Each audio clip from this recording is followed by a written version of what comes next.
The fluorescent lights in Chicago Memorial's ICU hummed with the kind of persistence that made night shifts feel eternal. Doctor. Sarah Kim had been staring at the same EEG readout for 47 minutes, watching flat lines that refused to spike, listening to the mechanical wheeze of a ventilator that breathed for a man who couldn't breathe for himself. 2 weeks, 14 days, 336 hours since Dante Moretti had arrived with 3 bullet wounds and a traumatic brain injury that had sent him spiraling into a coma he showed no signs of leaving. Anything, doctor? Marcus Chen asked, appearing at Sarah's shoulder with 2 cups of coffee that had gone cold an hour ago. If you're enjoying this story so far, don't forget to hit the like button and subscribe. Drop a comment telling me where in the world you're watching from. I love hearing from you. Sarah shook her head, not bothering to look up from the monitors. Nothing. No response to pain stimuli, no eye movement, no change in brain activity. He's stable, but... She trailed off, because they both knew what came next. Stable didn't mean recovering. Stable meant existing in the space between life and death, trapped in a body that had forgotten how to wake up. The family's getting restless, Marcus said quietly. His brother was here again this morning, asking about experimental treatments, specialists, anything we haven't tried. We've tried everything. Sarah's voice was flat with exhaustion. She'd been the attending physician when they'd brought Dante in, had performed the emergency surgery that saved his life, had monitored every test, every scan, every futile attempt to reach the man locked inside the broken body. At this point, we're just waiting. For what? For him to wake up, or for his family to accept that he won't. 3 floors below, in the hospital's physical therapy wing, Elena Rossi was doing what she did every morning at 6 a.m., preparing for a day of coaxing broken bodies back to functionality. The PT gym was her domain, a space filled with parallel bars, resistance bands, exercise balls, and the quiet determination of people learning to walk again, to grip again, to reclaim the pieces of themselves that trauma had stolen. She was restocking towels when her daughter's voice echoed from the doorway. "Mama, can we get pancakes after your shift?" Elena turned to see Mia, 6 years old with dark curls and her father's eyes, though Elena tried not to think about that part. Her ex-husband, Tony, had those same warm brown eyes, right up until he'd used them to look at his mistress instead of his wife. "Maybe, baby. Depends on how busy we are today." Elena crossed to Mia and crouched down, adjusting the straps on her daughter's backpack. "Mrs. Rodriguez is picking you up from school, remember? I have a late appointment." "The sleeping man?" Elena's hand stilled. She'd made the mistake of mentioning her new assignment to Mia last night, a consultation request from the ICU about a coma patient who'd been developing muscle atrophy. The doctors wanted PT protocols established for when, if he woke up. "Yes, the sleeping man. But that's work talk, not pancake talk." Elena kissed Mia's forehead. "Now go find Aunt Rachel in the cafeteria. She's got your breakfast." Mia scampered off, light and unburdened in the way only children could be. Elena watched her go, feeling the familiar weight of single motherhood pressing down on her shoulders. The weight that included working double shifts to afford the custody lawyer, the apartment that wasn't in Tony's neighborhood, the life she was building from the wreckage of the one that had exploded. Her phone buzzed. A text from the ICU. "Mr. Moretti, ready for assessment. Room 412. Dr. Kim, waiting." Elena grabbed her assessment forms and headed for the elevator, unaware that she was about to meet the man who would change everything. Room 412 existed in perpetual twilight. The blinds were drawn against the morning sun, and the only light came from the monitors clustered around the bed like electronic sentries. The man lying there looked like he'd been carved from marble still. Pale, beautiful in the way that sleeping princes in fairy tales were beautiful. Except this prince had a breathing tube and 3 healing bullet wounds. Dante Moretti was 38, according to his chart. 6'2", athletic build going soft from 2 weeks of immobility. Dark hair, strong features, the kind of face that belonged on movie screens or magazine covers. He looked nothing like a man who controlled a quarter of Chicago's underworld through a combination of strategic brilliance and carefully calibrated violence. Elena knew who he was. Everyone in Chicago knew who the Morettis were. They weren't the kind of family you forgot about, even if you wanted to. "Miss Rossi, thank you for coming." "Doctor." Kim looked up from her tablet, exhaustion written in every line of her face. "No, this isn't standard protocol, but we're trying to be proactive. When he wakes up, if he wakes up," Dr. Chen corrected gently. "When he wakes up, Dr. Kim repeated with the stubbornness of someone who refused to accept defeat. He's going to face significant muscle weakness, potential mobility issues, coordination problems. I want a PT plan ready to implement immediately. Elena approached the bed slowly, her trained eyes cataloging everything, the muscle wasting already visible in his arms, the way his hands had begun to curl inward, the pressure points that would need monitoring to prevent bed sores. She'd done this assessment dozens of times for coma patients. It was always the same: measure, document, plan for a future that might never come. She reached for his right hand to test the range of motion in his fingers. The moment her skin touched his, something happened. It wasn't dramatic. No surge of electricity, no gasping awakening, no miracle, just a twitch, the smallest, the movement of his index finger against her palm. Elena froze. "Did you see that?" Dr. Kim looked up sharply. "See what?" His finger moved. "Just now when I touched him." The doctors exchanged glances. "Miss Rossi, family members often report seeing movements that I'm not a family member. I'm a physical therapist who knows the difference between wishful thinking and a motor response." Elena kept her voice professional, but her heart was hammering. "Test him. Right now. Doctor." Kim moved to the bed and performed a standard pain stimulus test, pressing hard on Dante's nail bed. Nothing. No response. "Try touch instead of pain," Elena suggested. He responded to contact, not pressure. "Doctor." Chen ran his knuckles along Dante's sternum, the standard wake-up check. Nothing. Then, Dr. Kim placed her hand gently on Dante's forearm. For 3 seconds, nothing happened. Then his fingers twitched again. Subtle, barely visible, but real. "My God," Dr. Chen whispered. "He's in there. He's responding to tactile stimulation. Why hasn't he responded before?" Dr. Kim was already pulling up his chart, scanning through 2 weeks of documented tests. "We've done pain stimulus every shift. Nothing." "Because pain isn't what's reaching him," Elena said slowly, the pieces clicking together in her mind. "He's locked in a trauma response. His brain shut down after being shot, after violence. More violence, even medical pain stimulus, isn't going to bring him back. But gentle touch, human connection." She looked at the sleeping man with new understanding. That might. Dr. Kim was already on her phone, calling for a neurologist. Within minutes, room 412 was filled with specialists, all witnessing the impossible. Dante Moretti, unresponsive for 2 weeks, was showing consistent motor responses to gentle tactile stimulation. "This is unprecedented." The neurologist, Dr. Patel, murmured, running test after test. "His pain pathways aren't responding, but his sensory cortex is lighting up for non-threatening touch. It's like his brain is filtering stimuli, rejecting anything that registers as aggressive." "Can we use this?" Dr. Kim asked. "Can we reach him through touch therapy?" "Potentially." Dr. Patel looked at Elena. "You're the PT who discovered this?" "I just touched his hand." "Well, I'm prescribing more of that. Tactile stimulation therapy, multiple times per day. If his brain is filtering for safe versus threatening stimuli, we need to flood him with safe contact, massage, gentle movement, continuous tactile engagement." Dr. Patel smiled slightly. "Think you can handle that, Miss Rossi?" Elena looked at Dante Moretti, at the man trapped inside his own body, responding to the simple act of human kindness. She thought about Mia, about pancakes, about the normal life she'd been trying to build. She thought about how this assignment would pull her into the orbit of Chicago's most dangerous family. Then she thought about that single finger twitch, and the desperate, "I hope it represented." "I can handle it," she said. She had no idea what she'd just agreed to. The Moretti family compound in River North looked like a fortress disguised as a luxury estate.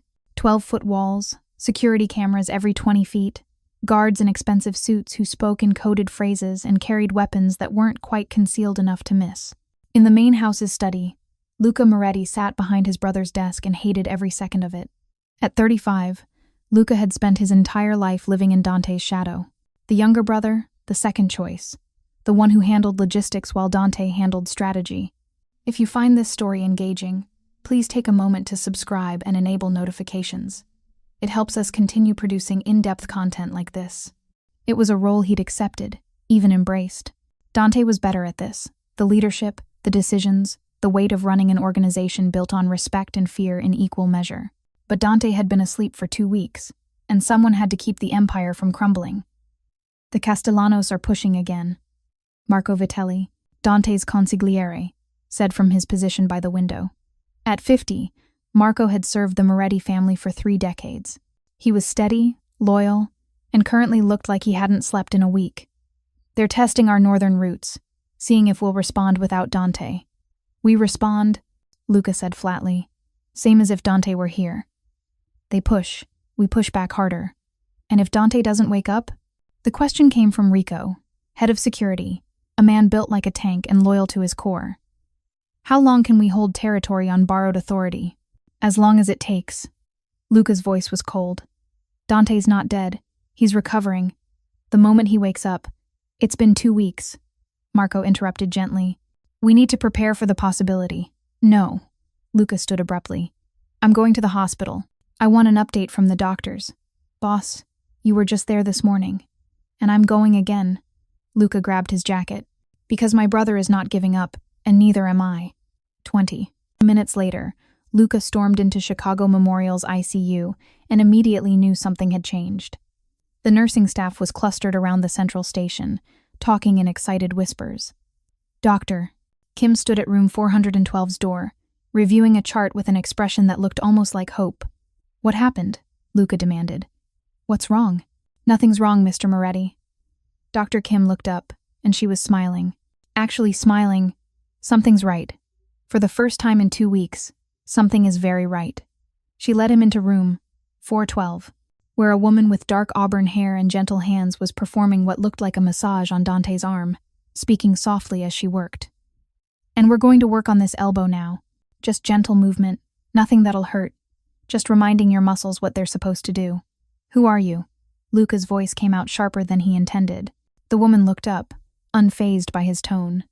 Elena Rossi, physical therapist. Dr. Kim asked me to consult on. Your brother's case. I didn't authorize. Mr. Moretti, watch. Dr. Kim moved to the opposite side of the bed. Elena, demonstrate what you showed us. Elena placed her hand on Dante's forearm and applied gentle pressure, her thumb moving in small circles. For 5 seconds, nothing happened. Then Dante's fingers curled slightly, unmistakably responding to her touch. Luca's breath caught. He moved. He actually moved.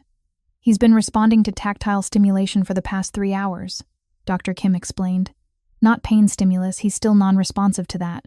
But gentle touch, massage, sensory engagement, his brain is processing that and sending motor signals in response. Why? How? Luca couldn't take his eyes off his brother's hand. Those small movements that represented the first sign of life in 2 weeks. We think his brain is filtering stimuli, Elena said, continuing her gentle massage as she spoke. The trauma from being shot, the violence, it's like his mind shut, staying down to protect itself from anything that registers as threatening. But non-threatening touch, human connection that's getting through. So you're saying gentle massage is going to wake him up? Luca's voice carried skepticism and desperate hope in equal measure. I'm saying it's reaching him when nothing else has, Elena corrected. Whether it'll fully wake him, we don't know. But it's more progress than he's made in 2 weeks. That has to count for something. Luca studied this woman who spoke with quiet confidence, who touched his brother like he was a person instead of a problem, who'd somehow accomplished what 84 doctors and specialists had failed to do, reach Dante through the walls of his coma. How often can you do this? Dr. Patel wants intensive therapy. I can do 4 sessions per day if, I'll pay whatever it costs. Clear your schedule. He's your only patient now. Luca's voice was hard, command not request. Every hour if necessary. Whatever brings him. Back. Elena's jaw tightened. Mr. Moretti, I have other patients. I have a daughter I need to pick up from school. I can't just name your price. I'm not double your salary. Triple it. I don't care. Luca moved closer, his intensity filling the room. You're the first person who's reached him in 2 weeks. You're not leaving this hospital until he wakes up. Whatever you need, childcare, accommodations, anything, it's handled. Just bring my brother back. Elena stood slowly, pulling her hands away from Dante.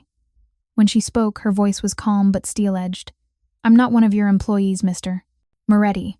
I'm a medical professional who will help your brother because it's the right thing to do, not because you threw money at me. I'll come 4 times a day because that's what the protocol requires. But I will pick up my daughter. I will maintain my boundaries.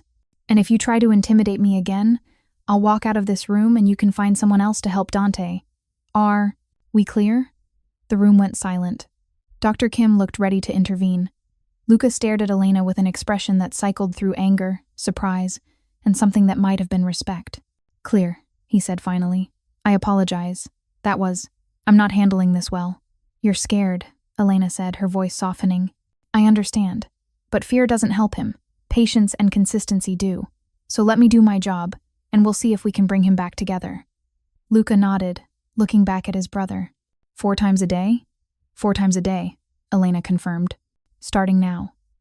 As she returned to Dante's bedside and resumed her gentle massage, Luca Moretti realized he was watching something extraordinary. A single mother with kind hands and an iron spine, reaching into the darkness where his brother was trapped and offering a lifeline made of nothing more than human touch. For the first time in 2 weeks, Luca allowed himself to hope. By the 3rd day of Elena's intensive therapy protocol, word had spread through both Chicago Memorial and Chicago's underworld. Something impossible was happening in room 412. Dante Moretti was responding. Not waking, not yet, but responding with increasing frequency and complexity. His fingers would curl around Elena's hand when she spoke to him. His eyelids would flutter when she massaged his temples. His breathing would change pattern when she worked on his legs, as if some part of him recognized that someone was helping, healing, refusing to let him slip away. The ICU had become a fortress. Moretti family security stationed at every entrance, screening every doctor, every nurse, every visitor. They were polite, but immovable. And everyone at Chicago Memorial understood. Dante Moretti's recovery had become the most important thing happening in this hospital, possibly in this city. Elena arrived for her 2 p.m. session to find Luca waiting outside room 412, along with Marco and Rico. The 3 men looked like they'd been carved from the same stone, hard, watchful, dangerous. Miss Rossi. Luca straightened when he saw her. A moment before you go in. Elena stopped, her therapy bag slung over her shoulder. Is something wrong? The opposite, doctor. Kim says Dante's brain activity has increased 20% since you started the tactile therapy. She's never seen anything like it. Luca's voice carried wonder and wariness in equal measure, which means we need to discuss security. Security. You've become essential to my brother's recovery, Marco said, his voice carrying the weight of 3 decades in organized crime. That makes you valuable. And in our world, valuable things need protection. Elena's stomach tightened. I'm just doing my job. You're doing something 84 other medical professionals couldn't do, Rico corrected. Word gets out about that, and word always gets out. You become a target for anyone who wants Dante to stay asleep permanently. The Castellanos, Elena said slowly, remembering the name she'd heard whispered in the ICU. The rival family, among others. Luca's expression was grim. We've kept the details of your therapy quiet, but we can't hide the fact that you're here 4 times a day. People notice patterns. They ask questions. What are you suggesting? Protection detail, Marco said. Discreet, professional. Someone outside your apartment, someone who follows you to and from the hospital, someone who makes sure you and your daughter stay safe. Elena's hands clenched. Absolutely not. I'm not having armed men following my 6-year-old daughter. Then you're putting her at risk, Rico said bluntly. Because if the Castellanos want to stop Dante from waking up, the easiest way is to eliminate the person bringing him back. The words hung in the air like a threat and a promise. Elena thought about Mia, about pancakes and schoolyard laughter, and the normal life she'd fought so hard to build. She thought about the custody battle that Tony had threatened to reopen, about how having Mafia security would look to a judge. She thought about Dante Moretti's fingers curling around her hand, his brain slowly fighting its way back to consciousness, his life depending on her continued presence. Discreet, she said finally. No visible weapons around my daughter. No men in suits standing outside her school. If I see anything that looks like organized crime near Mia, I walk away from this case. Understood? Luca studied her face, then nodded slowly. Discreet. You have my word. Then let me do my job. Elena pushed past the 3 men and entered room 412, where Dante lay exactly as she'd left him that morning, still, silent, trapped. She set down her therapy bag and moved to his bedside, placing her hands on his forearm with the gentle pressure that had become familiar over the past 3 days. Hello, Dante, she said softly, beginning the session the way she always did, with words and touch, combined. It's Elena. I'm back. We're going to work on your range of motion today. Help these muscles remember what they're supposed to do. It might be uncomfortable, but I promise I won't hurt you. I'm here to help." His fingers twitched against her palm. The movement was stronger than yesterday, more deliberate. Elena smiled despite the fear coiling in her stomach, despite the armed men outside, despite the world she was being pulled into against her will. "That's good, Dante. You're doing so well. Your brother is here, Luca. He's right outside. He's so proud of you, so desperate for you to wake up. They all are. Your whole family is fighting for you. And I'm fighting for you too. So you need to keep fighting. Keep reaching for consciousness. Keep trying to come back." She began the massage sequence Dr. Patel had prescribed, working each muscle group with methodical care. As she worked, she talked about the weather, about Mia's soccer game, about the hospital cafeterias, surprisingly good lasagna, about anything and everything that might anchor Dante to the world he'd left behind. 20 minutes into the session, something changed. Dante's breathing pattern shifted. His eyelids fluttered, not the random twitches from before, but sustained movement. His right hand, the one Elena was holding, suddenly gripped back with real strength.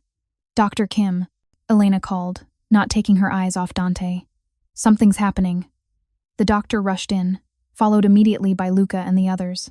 They crowded around the bed as Dante's eyelids continued to flutter, as his hands clenched and released, as his breathing grew more rapid. "Is he waking up?" Luca's voice was tight with hope and fear. "His brain activity is spiking," Dr. Kim reported, watching the monitors. "But he's not quite breaking through. It's like he's fighting to surface but can't quite make it." Elena looked at Dante's face, at the strain visible in his features, at the desperate struggle happening behind his closed eyes. She thought about what Dr. Patel had said. His brain is filtering for safe versus threatening stimuli. He wasn't responding to clinical intervention. He was responding to human connection. Elena did something that would change everything. She stopped the gentle massage and instead cupped Dante's face in both hands, holding him with the kind of tender strength a mother uses with a frightened child. Then she leaned close and spoke directly into his ear, her voice low and urgent. "Dante Moretti, I know you're in there. I know you're scared. I know waking up means facing whatever put you in this bed, and that's terrifying. But you have to fight. Your family needs you. Your brother needs you. And I—" She paused, surprised by the emotion in her own voice. "I need you to prove that touch and kindness can win against violence and fear. I need you to wake up and show me that healing is possible. Please, Dante. Please wake up." Then, driven by instinct she didn't quite understand, Elena did something that made every doctor in the room freeze. She pulled her hand back and slapped him. Not hard, not violently, a sharp, decisive contact against his cheek that was more shock than pain. The kind of slap you give someone who's panicking, who's drowning in their own fear, who needs a jolt to break through. "Wake up," she said firmly. "Right now, wake up." For 3 heartbeats, nothing happened. Then Dante Moretti's eyes opened. For 3 seconds, nobody moved. Dante Moretti's eyes were open, dark, unfocused, glazed with confusion but undeniably, impossibly open. His chest rose and fell around the breathing tube. His hands twitched against the sheets. And somewhere in the depths of his awakening brain, synapses were firing that hadn't fired in 2 weeks. Then chaos erupted. "Get respiratory in here now, doctor," Kim barked, already moving to assess Dante's pupils. "We need to extubate before he panics and fights the ventilator." Nurses flooded the room, a coordinated swarm of efficiency. Dr. Chen was on the phone with anesthesiology. Dr. Patel appeared from somewhere, pulling up brain scans on a tablet. The monitors screamed with alerts as Dante's vitals spiked, heart rate climbing, blood pressure surging, the body's desperate response to consciousness after 2 weeks of enforced stillness. Elena stepped back from the bed, her hand still tingling from the slap, her heart hammering so hard she could barely breathe. "What did I just do?" Luca Moretti stood frozen by the door, his face cycling through shock, disbelief, and something that looked dangerously close to tears. "Dante?" His voice cracked. "Brother, can you hear me?" Dante's eyes moved, tracking toward the sound but not quite focusing.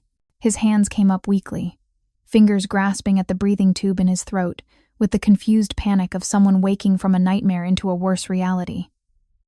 "Mr. Moretti, you need to step back," Dr. Kim said firmly. "Let us work." But Luca couldn't move. He watched as the medical team removed the breathing tube with practiced precision, as Dante gagged and coughed and dragged in his first unassisted breath in 14 days. He watched his brother's eyes clear slightly, watched awareness slowly dawn in those familiar dark depths.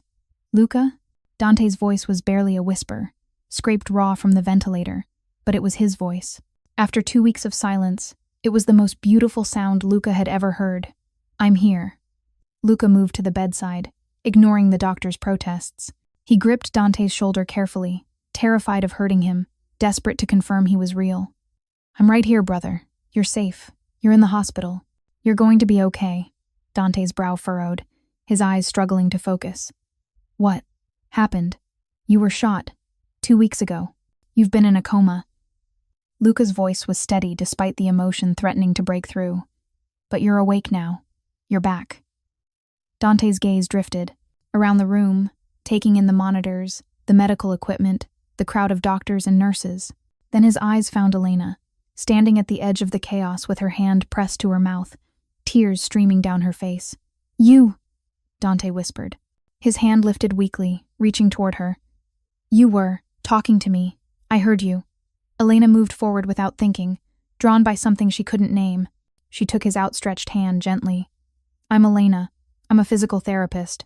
I've been working with you for 3 days. You slapped me." The corners of Dante's mouth twitched.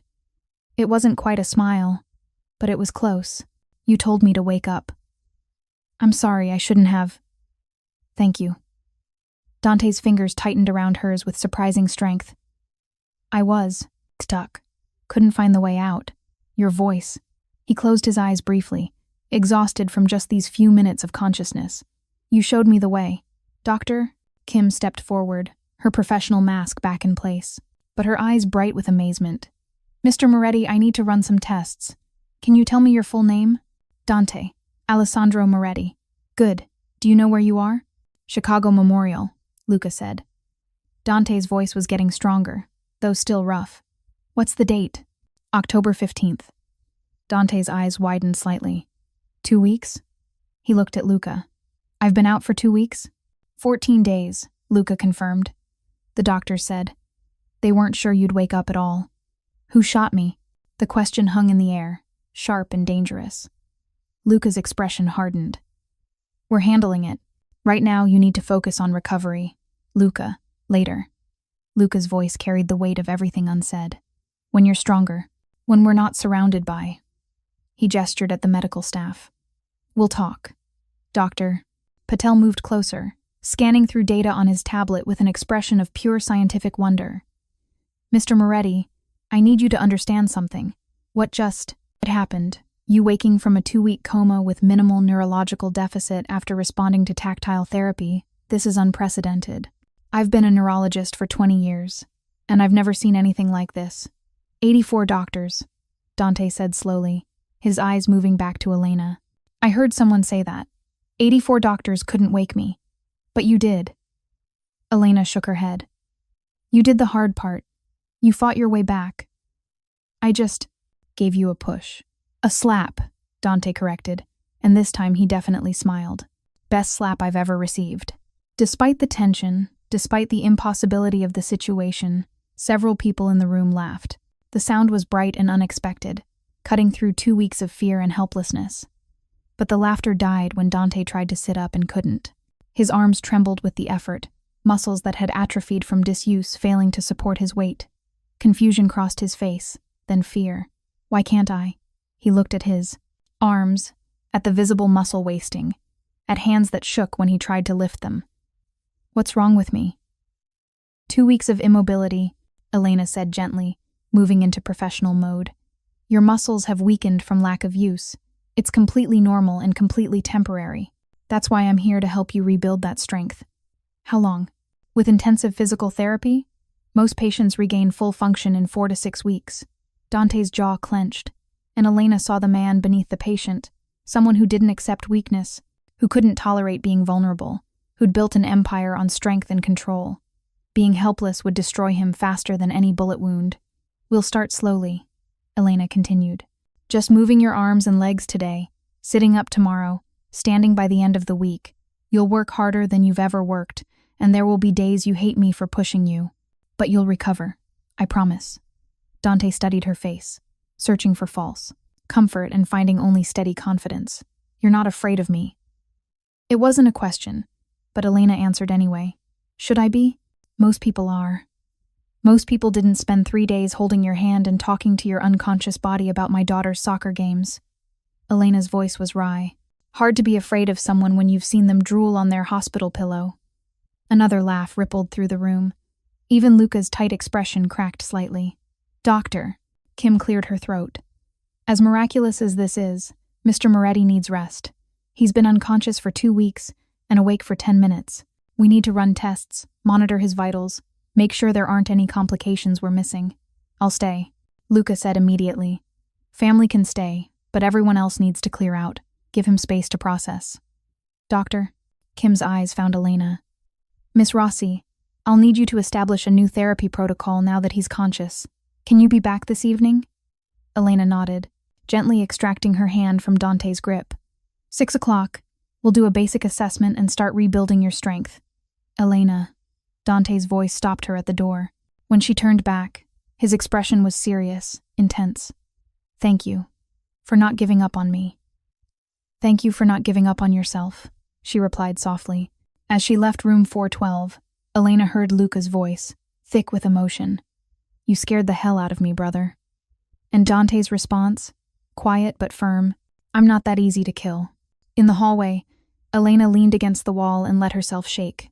Adrenaline was draining from her system, leaving her hollow and rattled. She'd just slapped a coma patient. She'd violated every professional boundary, every medical protocol, every rule of appropriate therapeutic intervention, and she'd brought him back. "Miss Rossi?"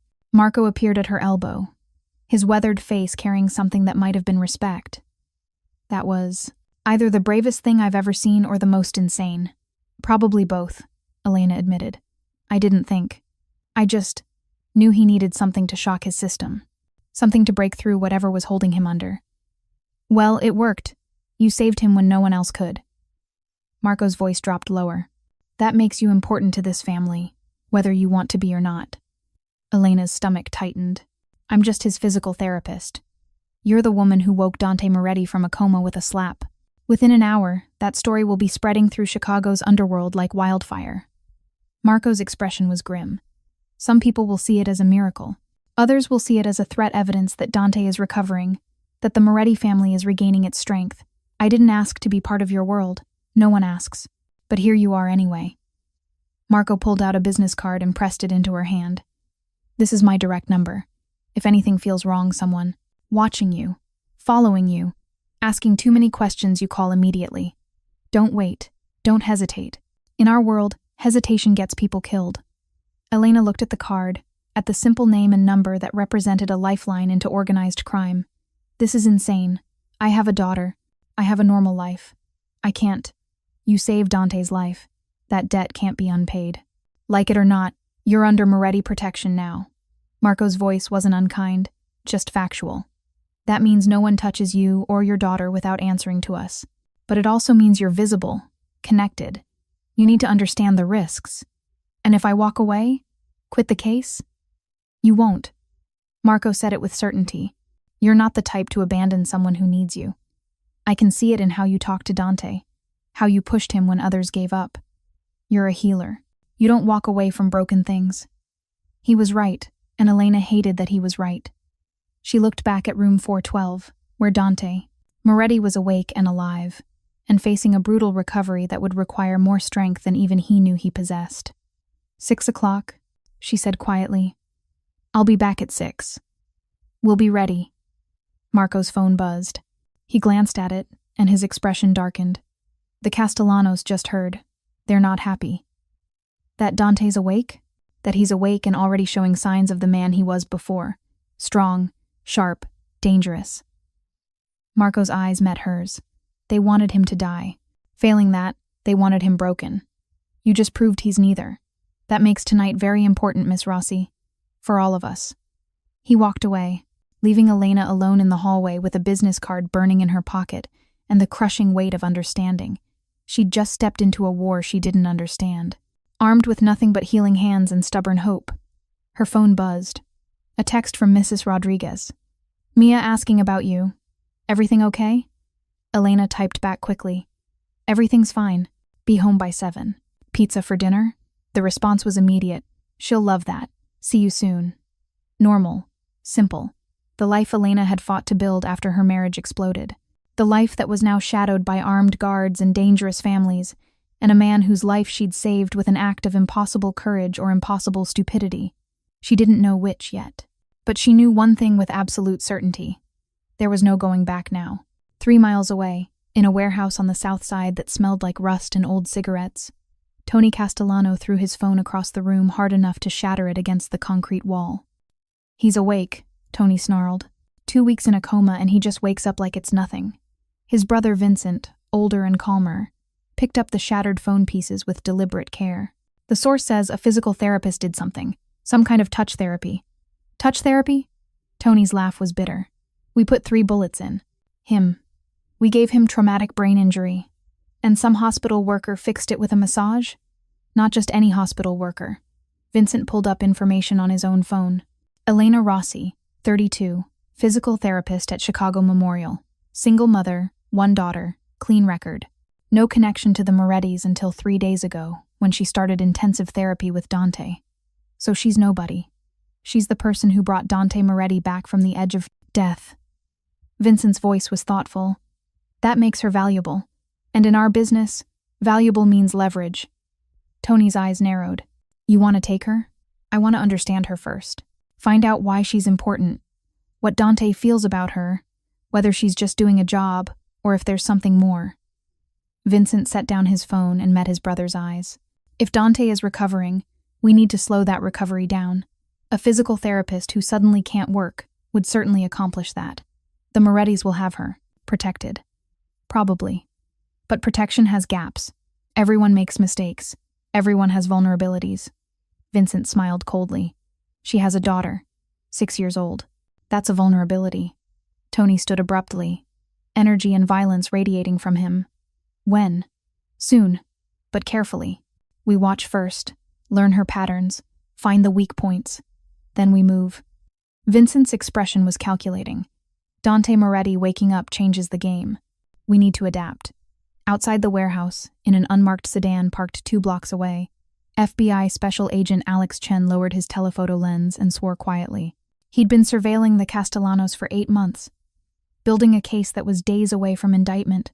Wire fraud, racketeering, extortion. The Castellanos were sloppy compared to the Morettis, easier to catch, easier to flip. But now they were talking about targeting a civilian, a single mother who'd done nothing except save a man's life. Alex pulled up Elena Rossi's file on his laptop. Clean. Record, as Vincent had said. No criminal connections, no suspicious finances, just a woman trying to make a living and raise her daughter after a messy divorce. A woman who was about to become collateral damage in a mob war. Alex reached for his phone, then hesitated. If he warned the Morettis, he'd blow his surveillance operation. If he warned Elena directly, she'd ask questions he couldn't answer without compromising 8 months of work. But if he did nothing, an innocent woman and her child would be targeted by men who saw them as nothing more than leverage. Damn it. Alex made his decision. He dialed a number he'd sworn he'd never use. Moretti residence. A professional voice answered. I need to speak with Marco Vitelli. Tell him it's an old friend with information about the Castellanos. Mr. Vitelli doesn't take calls from. Tell him it's about Elena Rossi and her daughter. Tell him they're planning to move soon. He'll take the call. Silence. Then, hold please. 30 seconds later, Marco's voice came through, sharp and alert. Who is this? Someone who doesn't want to see a 6-year-old girl caught in your war. Alex kept his voice neutral. The Castellanos know about Elena Rossi. They're planning to use her and her daughter as leverage against Dante's recovery. You have maybe 48 hours before they move. How do you know this? That's not important. What's important is that you protect them. Both of them. Whatever security you have planned, double it. Who are you? Marco demanded again. Someone who believes some lines shouldn't be crossed, even in your world. Alex hung up before Marco could ask more questions. He sat in his car, watching the warehouse, and wondered if he'd just made the biggest mistake of his career or the only choice his conscience would allow. Either way, Elena Rossi and her daughter were now at the center of a storm they didn't even know was coming. At 5:45 de la tarde, Elena. Arrived back at Chicago Memorial with her therapy bag, a notebook full of rehab protocols, and a knot of anxiety in her stomach that hadn't loosened since morning. The ICU had transformed in the hours she'd been gone. More security, subtle but unmistakable. Men in suits at every corner, eyes that tracked her movements with professional assessment. The nurses moved around them like water around stones, accustomed, wary, respectful. Miss Rossi. Vincent, the security chief who looked like he could bench press a car, appeared at her elbow. Mr. Luca wants to speak with you before you see Dante. Is something wrong? Just a conversation. This way, please. He led her to a private consultation room where Luca waited with Marco. Both men looked tense, alert, dangerous in the way that predators were dangerous, coiled energy barely contained. Elena. Luca gestured to a chair. Sit, please. Elena remained standing. What's this about? Your safety. And your daughter's. Luca's voice was direct, no cushioning. We received credible intelligence that the Castellanos are planning to target you, use you as leverage to slow Dante's recovery. The room tilted slightly. Elena gripped the back of the chair. What? They know you woke him. They know you're essential to his rehabilitation. Marco's voice was calmer than Luca's, but no less serious. In our world, that makes you a threat to their interests. I'm a physical therapist. I'm not a threat to anyone. You're the woman who saved Dante Moretti's life. Trust me, Miss Rossi, you're a threat. Luca leaned forward. We're implementing enhanced security immediately. Guards on your apartment, surveillance on your daughter's school, a protection detail that follows you everywhere. Non-negotiable. You can't just, we can and we are. Luca's voice turned hard. You saved my brother. That makes you family. And we protect family, whether you like it or not. Elena's hands shook.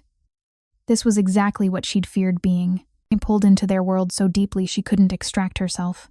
My ex-husband will use this. He's been looking for reasons to challenge our custody arrangement. Armed guards following me around? That's exactly the ammunition he needs. Then we'll handle him too, Marco said simply. You can't just handle a custody battle. Watch us. Luca stood, his intensity filling the small room. Elena, I need you to understand something. The Castellanos don't make empty threats. If they target you, they will follow through, and they won't be gentle. They'll take your daughter to hurt you to hurt Dante, and burn everything down to prove a point. The words hit like physical blows.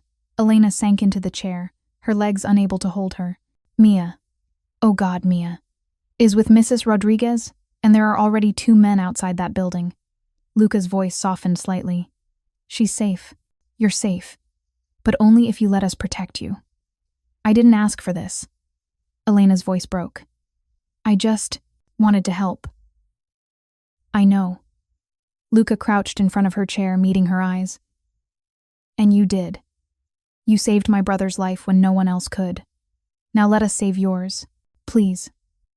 Elena looked between Luca and Marco, these 2 men from a world she'd never wanted to enter, offering protection that came with chains attached. She thought about Mia, innocent and unaware. She thought about Dante, awake but broken, needing her help to recover. She thought about the choice that wasn't really a choice at all. Okay, she whispered. Okay. Thank you. Luca stood, relief visible in his expression. Marco will coordinate the details. For now, Dante's waiting. He's been asking about you. Elena wiped her eyes and stood on shaky legs. How is he? Frustrated. Trying to do more than his body will allow. Typical Dante. Luca's smile was fond despite the tension. He needs someone who'll tell him no. You're good at that. I slapped him awake. I think we established I'm comfortable with. Boundaries. That earned a surprised laugh from both men. The tension broke slightly, enough for Elena to breathe. She gathered her therapy bag and headed for room 412, feeling the weight of eyes on her back protection or surveillance. She wasn't sure anymore. Maybe both. Dante was sitting up when she entered, propped against pillows with visible effort. He'd been cleaned up, shaved, changed into clean hospital clothes. Without the ventilator and the pallor of coma, he looked human again, tired, weak, but undeniably alive. You came back, he said, relief clear in his voice. I said I would.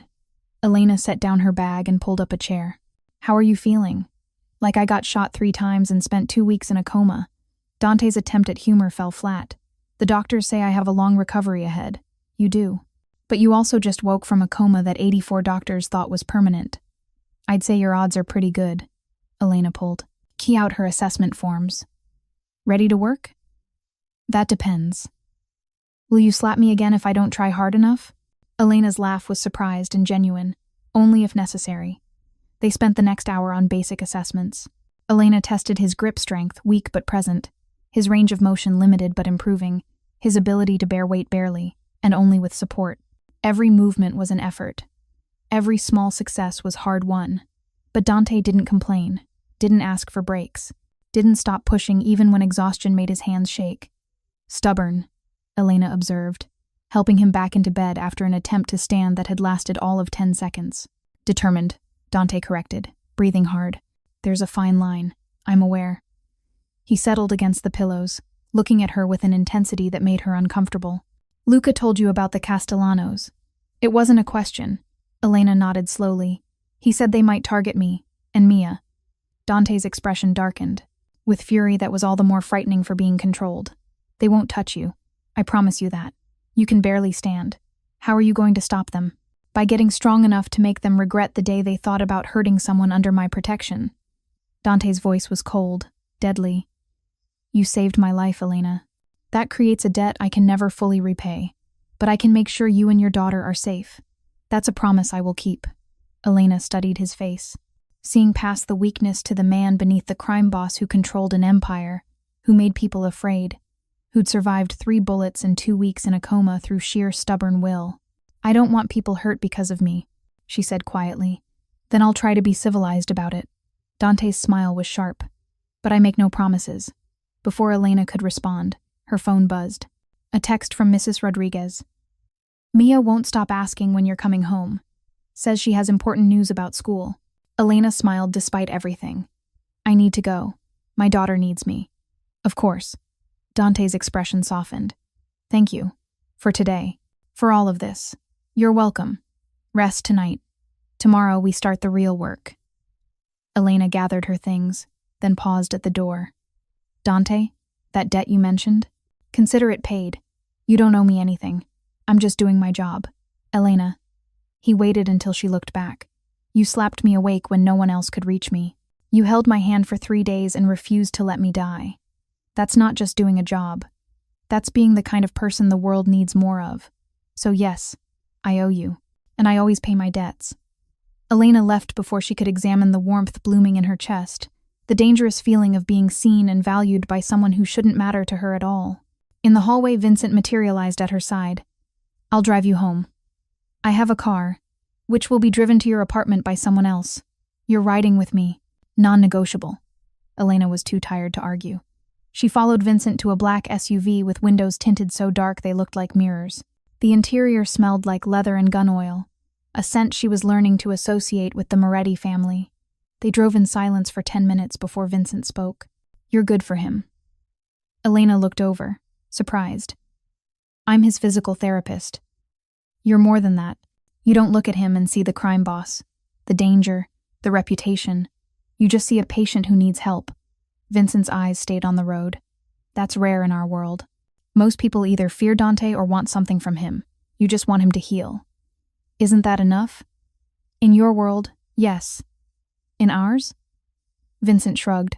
Motivations are always complicated. They pulled up to Elena's apartment building. 2 men in casual clothes leaned against a nearby car, trying and failing to look like they belonged in this working-class neighborhood. Your detail, Vincent said. They'll be here 24/7. You won't always see them, but they're watching. Elena stared at the men, at the life she could see slipping away. How long? Until the threat is neutralized. And if it never is? Vincent was quiet for a moment. Then you get used to it. We all do eventually. Elena climbed out of the SUV and walked to her apartment on legs that felt like lead.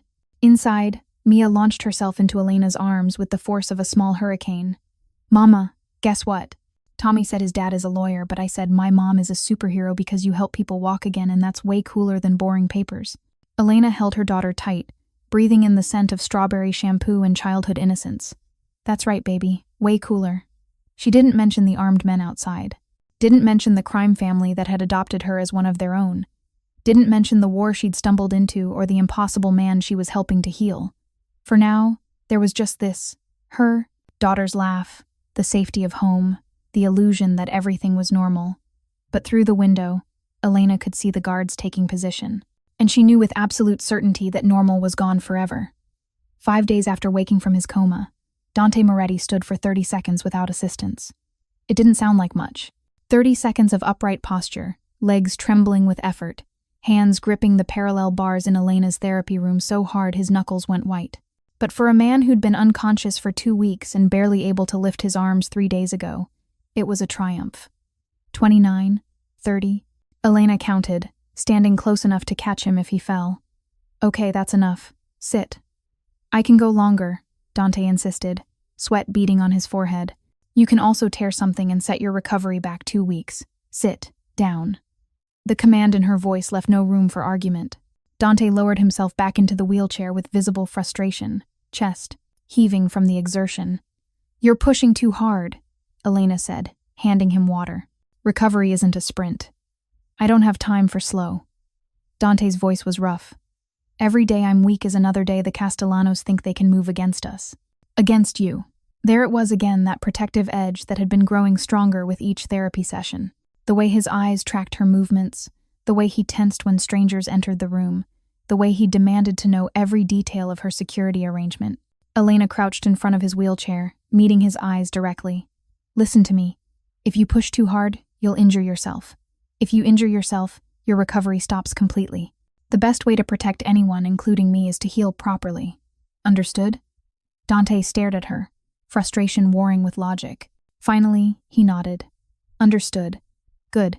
Now we're going to work on your grip strength. Hand over mine. They spent the next 20 minutes on exercises that looked simple, but left Dante's hands shaking. Elena noted every measurement, every improvement, building a protocol that pushed him to his limits without breaking him. She was good at her job. That's what she told herself. Professional, competent, maintaining appropriate boundaries. But it was getting harder to ignore the way her pulse quickened when he smiled at her, the way she looked forward to their sessions, the way she'd started thinking of him as Dante instead of Mr. Moretti or the patient, the way she was falling for a man whose world was built on violence and control. Elena, Dante's voice pulled her back to the present. He was watching her with that unsettling intensity. Where did you go just now? Nowhere. Just planning tomorrow's protocol. She busied herself with her notes, not meeting his eyes. We'll try walking with assistance. Just a few steps, but you're lying. Not accusatory, just observant. You do this thing when you're uncomfortable, you focus too hard on your notes. Your shoulders get tight. You stop making eye contact. Elena's hands stilled on her clipboard. You've been paying attention. I've been paying attention since the first day you held my hand while I was unconscious. Dante leaned forward as much as his weakened core would allow. You talked to me about your daughter. About Mia's soccer games and her fear of thunderstorms and how she likes her sandwiches cut diagonally because it tastes better that way. You told me about your divorce, about rebuilding your life, about being scared and brave at the same time. Elena's throat tightened. You heard all that? Every word. You were my anchor when I was drowning. Your voice was the thread I followed back to consciousness.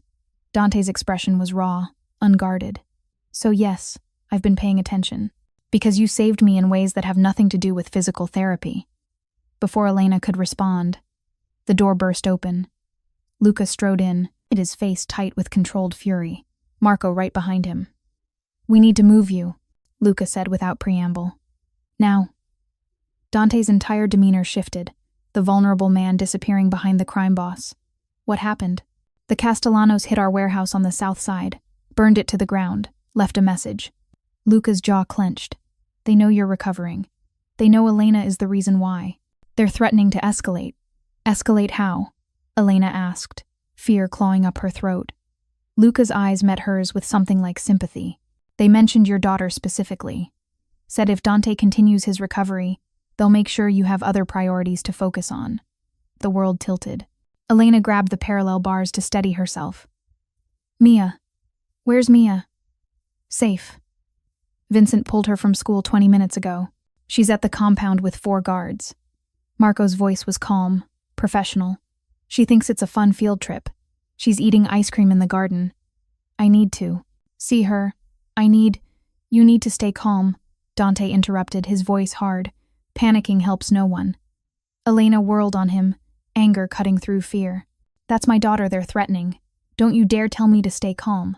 Your daughter is protected by the best security team in Chicago. She's safer right now than she's been in her entire life. Dante's eyes were steady, grounding.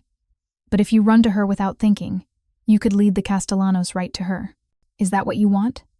The logic was sound and infuriating. Elena wanted to scream, to cry, to grab Mia and disappear somewhere the Morettis and Castellanos and this entire nightmare couldn't reach them.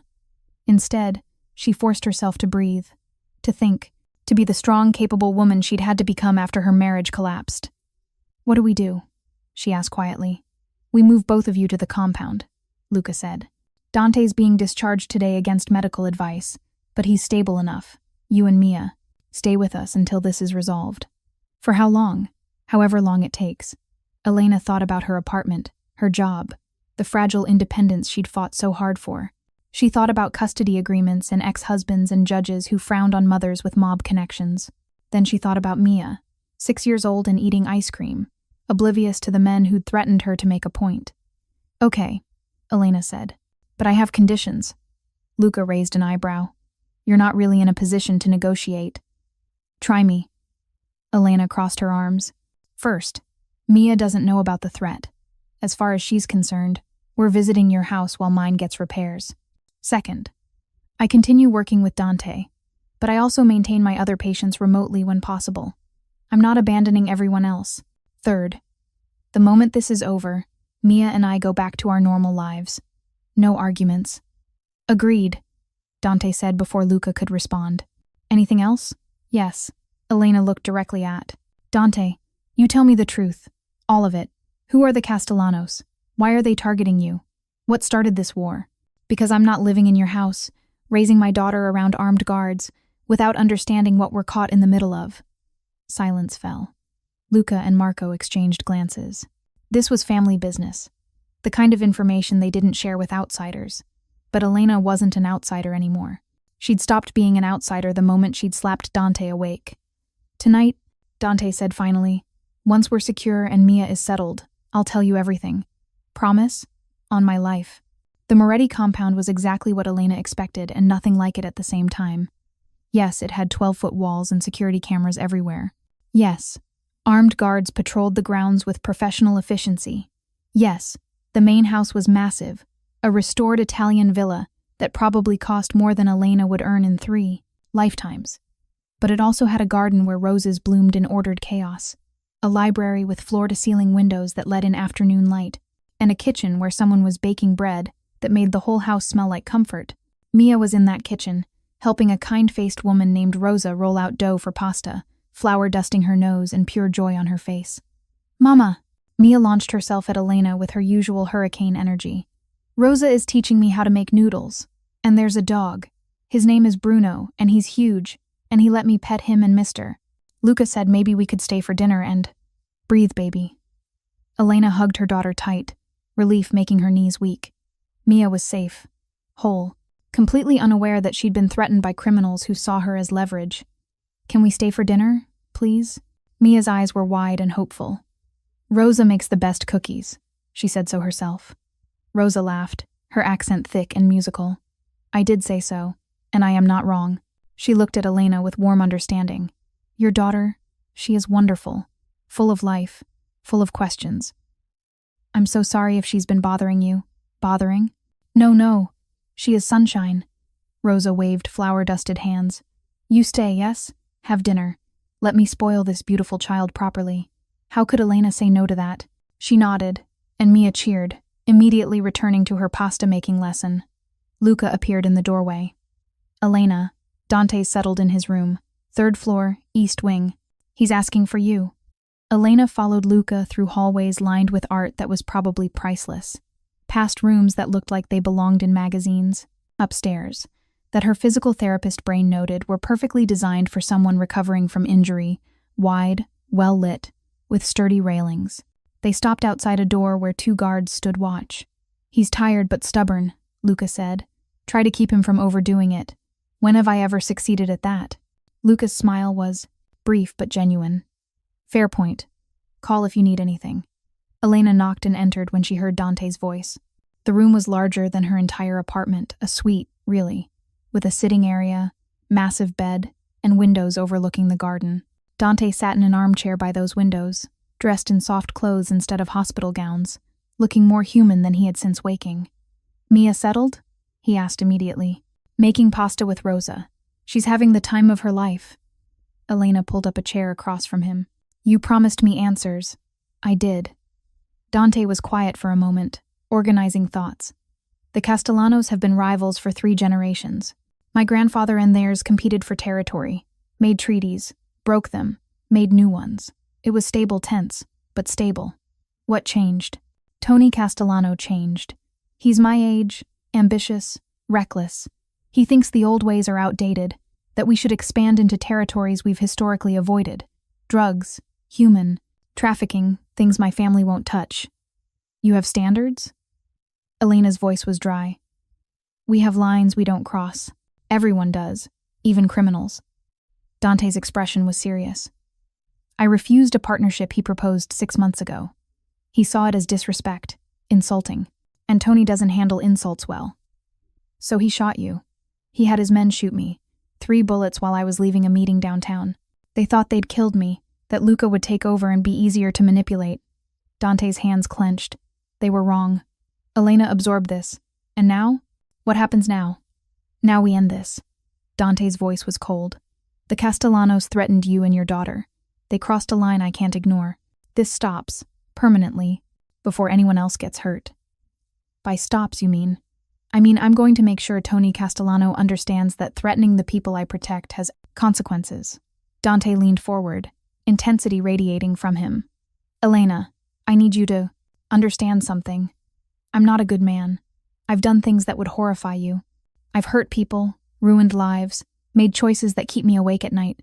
Then why do it? Because someone has to. Because there's a hierarchy in this city order beneath the chaos, and when that order breaks down, innocent people suffer. Dante's eyes were dark, haunted. I didn't choose this life because I wanted it. I chose it because my father built something that needed protecting. Because walking away meant letting men like Tony Castellano take control. And trust me, you don't want that world. Elena studied his face, seeing the weight he carried, the burden of command mixed with the cost of violence. You think you're protecting people. I know I am. Not everyone, not perfectly. But the territories I control, they're safer than the ones I don't. Businesses pay protection, but they're actually protected. Rules get enforced fairly. Children can play in parks without needles in the grass. Dante's voice was quiet but firm. I'm not a hero, Elena, but I'm better than the alternative. It should have been horrifying. It should have sent Elena running. Instead, she found herself understanding. Not agreeing, not condoning, but understanding the impossible choices that created men like Dante Moretti. Your daughter, Dante said, changing the subject. Mia, tell me about her father. Elena tensed. Why? Because if the Castellanos are researching you, they'll use him. I need to know what we're dealing with. Fair point. Elena sighed. Tony, we married young, too young. He was charming, ambitious, worked in sales. We were happy for a while. Then Mia was born, and everything changed. How? He couldn't handle the responsibility. The sleepless nights, the crying, the way our entire lives revolved around this tiny person who needed everything. Elena's voice was bitter. He started working longer hours. Then I caught him with a coworker. Then another. By the time Mia was 3, I'd had enough. The divorce was messy. He fought me on everything, custody especially. Said I was unstable, that my working night shifts made me unfit, that Mia needed a stable home environment he could provide.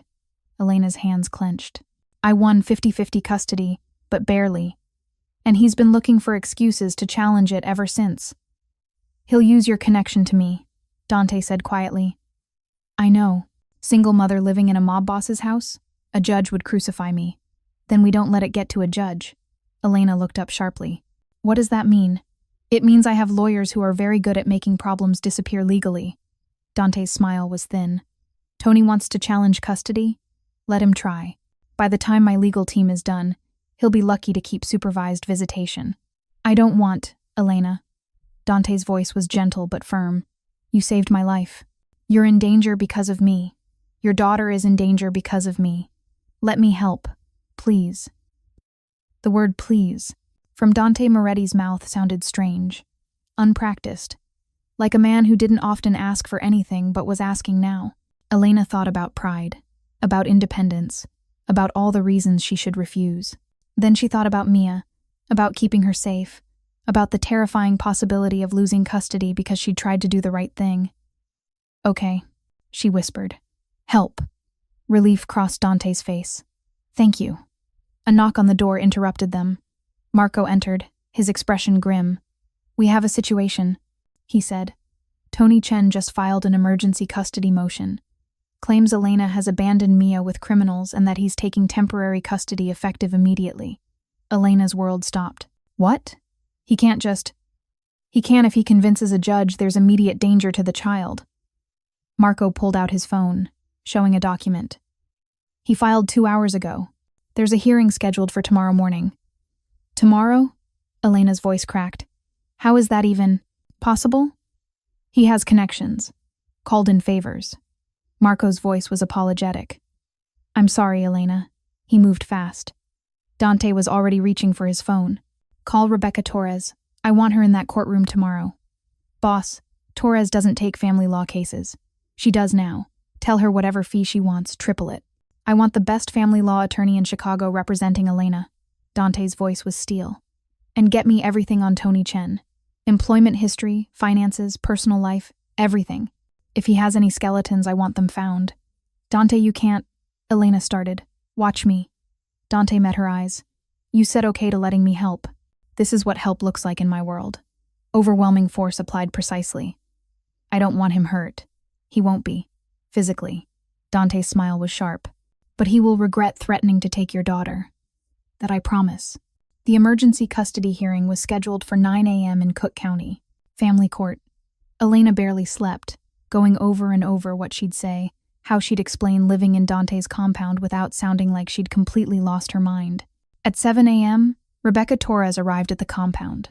She was 50, impeccably dressed, with the kind of presence that made rooms go quiet. She'd built her reputation, destroying opposing counsel in corporate litigation. Family law was beneath her, except when Dante Moretti asked and offered enough money to fund her firm for a year. Miss Rossi. Rebecca's handshake was firm. We have 2 hours to prepare. Tell me everything. They went through Elena's history with Tony, the original custody agreement, every detail of how she'd come to work with Dante. Rebecca listened, took notes, asked sharp questions that cut to the heart of every issue. Your ex-husband is arguing that you've abandoned your daughter to live with criminals, Rebecca said finally. We counter that you're staying here under protection due to legitimate threats against your life. We emphasize that Mia is cared for, happy, and safer here than in her own home currently. Will that work? It will if the judge is reasonable. But judges don't like mob connections. We're fighting uphill. Rebecca's expression was honest. Best case? The judge maintains the current custody arrangement but orders you to move out within a week. Worst case? Temporary custody goes to your ex-husband pending a full hearing. Elena's stomach dropped. I could lose her today? It's possible, but I'm very good at my job. Trust me.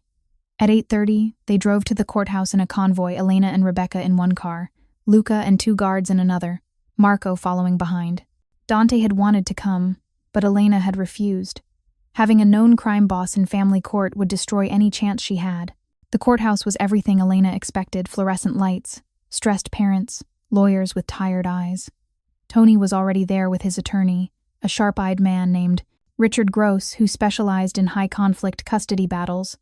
Tony looked the same as he had at the divorce, handsome in a practiced way, suit expensive, smile confident. He saw Elena and his expression twisted into something between triumph and disgust. Really, Elena? You're living with the mob now? His voice carried across the hallway. I guess I was right about you being unstable. Mr. Chen, please. His lawyer tried to quiet him, but Tony was just getting started. Our daughter is living in a house with armed criminals, with a man who runs drugs and prostitution and God knows what else. And you think that's acceptable parenting? Dante doesn't, Elena started, then stopped. Defending Dante was the wrong move. Rebecca stepped smoothly between them. Mr. Chen, I advise you to stop speaking. Everything you say can and will be used to demonstrate your actual motivations here. My motivations are protecting my daughter. Your motivations are harassing your ex-wife because she's finally moved on with her life. Moved on? Tony's laugh was bitter. She's sleeping with a criminal. I'm not sleeping with anyone. Elena's voice cracked. I'm his physical therapist. That's all. Right. Physical therapist who lives in his house. Very professional. All right, everyone, calm down. A bailiff appeared, looking exhausted already. Judge Winters is ready. Let's keep this civil. They filed into the courtroom. Judge Patricia Winters was 60, gray-haired, with the kind of expression that suggested she'd seen every manipulation and lie family law had to offer. Let's make this quick, she said, reviewing files. Mr. Chen, you filed an emergency motion, claiming the child is in immediate danger. Make your case.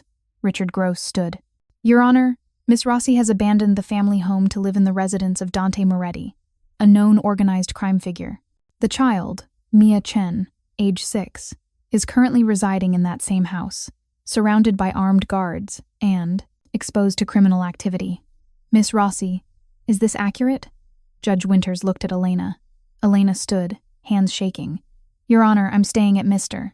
Moretti's home temporarily because I received credible threats against my life and my daughter's life.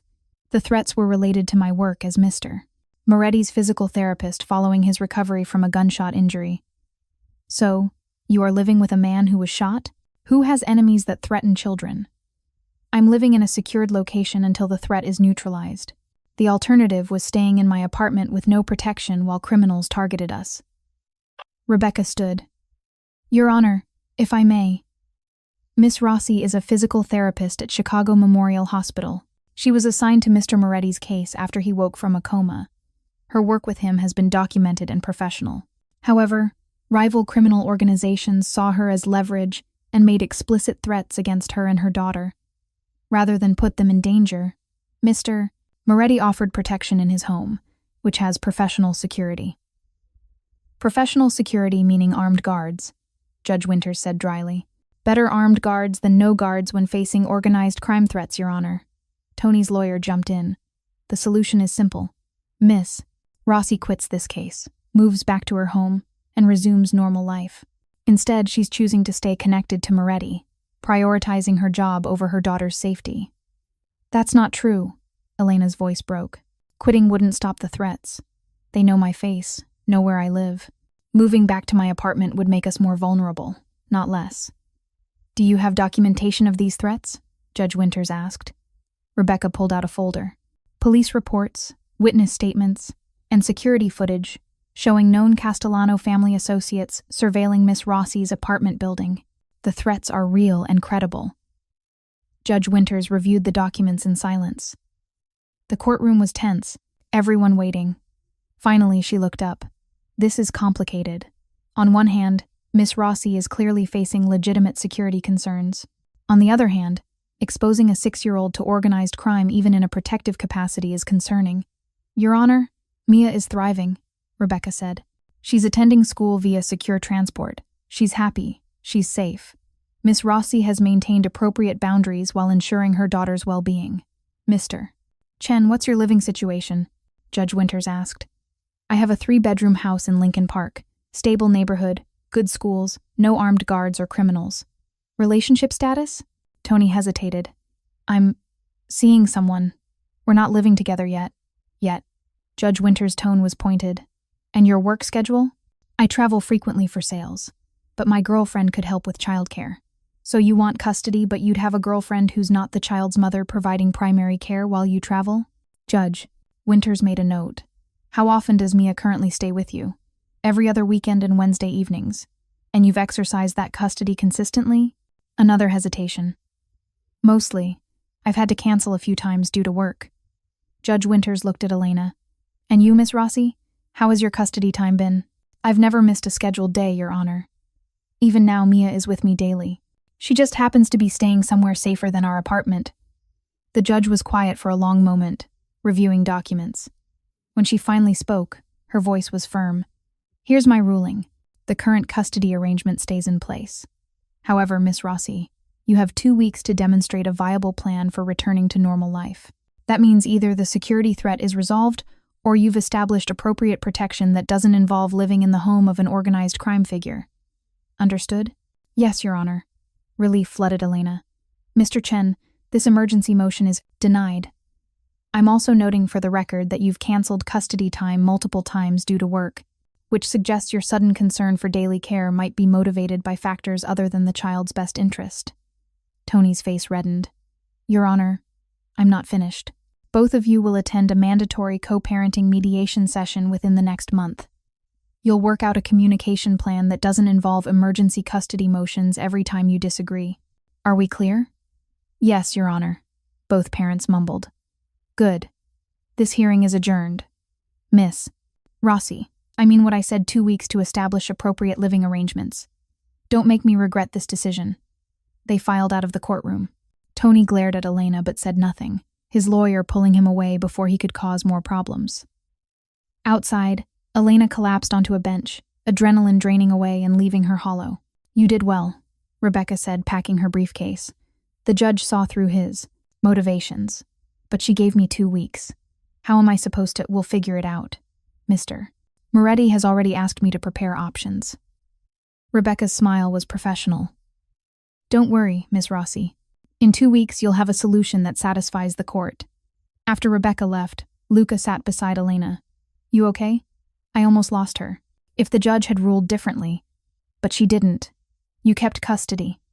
Luca's voice was gentle. Now we end this so you can go home. How?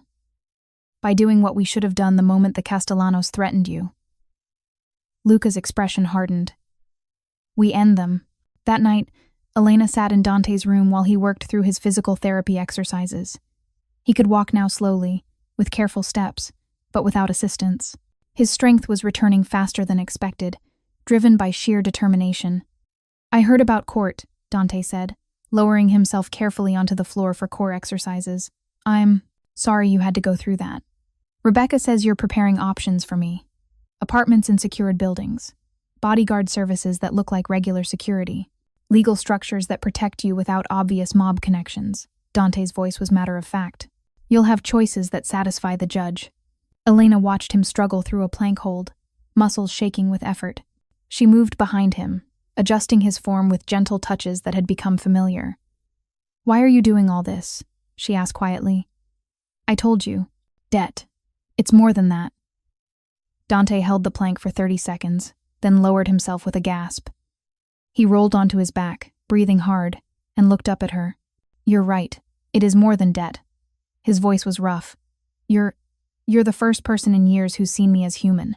Not the crime boss, not the reputation, not the fear, just a man who needed help. Do you know how rare that is? Elena's chest tightened. Dante, I know. This is complicated. I know I'm the last person you should care about. But Elena, you saved my life. And somewhere in the process of saving it, you made me want to be worth saving. He sat up slowly, meeting her eyes. So yes, I'm protecting you because of debt. But I'm also protecting you because you matter. To me, in ways I didn't think I could feel anymore. The confession hung between them, vulnerable and dangerous. Elena knew she should step back, maintain boundaries.